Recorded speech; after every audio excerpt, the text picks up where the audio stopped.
I grew up looking at wahine mai moko, and for me it was like, wow, she's so beautiful.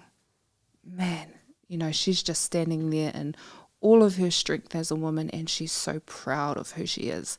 So proud that she can wear that on her face every single day and tell the world, I'm a wahine Māori. And I thought, yeah, she's pretty choice.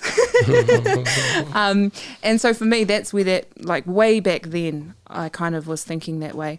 But I think growing up in a whānau where moko wasn't common. In fact, no one had a Moko Kauae in my family for 4 generations. And there's so many reasons around that. But I think that also delayed my process in receiving my moko, because, you know, for some of our whānau, they did still have those preconceived ideas of having to meet the checklist, and you know, you had to tick all these things off before you could even consider being worthy of one. And that's a big thing, worthy. I think that's a word that I hear thrown around a lot.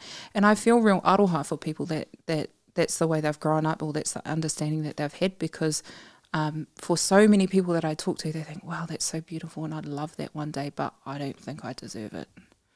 And that's so sad. I think that's why we don't see, for a big period, that's why we didn't see so many people with them, because they didn't think that they were worthy of having their kauae. So, yeah, that's kind of where it started for me way back then. And I think being in a place, working in a place where that is a normal part of life.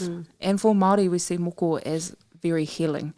To undergo moko papa or to receive moko is a form of healing. So you know how you talk about rongoa or homeopathy. For us, moko is very much a part of healing. So for me, getting my Moko Kauae was also part of healing a part of not just myself but my whānau as well, because, you know, obviously there was these generations where we didn't grow up with our reo, and the one thing I wanted was that I didn't want my nephews growing up seeing this as different. And I knew that one day when I choose to have my own family, I want this to be normal for my tamariki. I want them to think that that's a part of everyday life. But if the people around them don't have their moko, how are they ever going to grow up with that understanding or that way of thinking?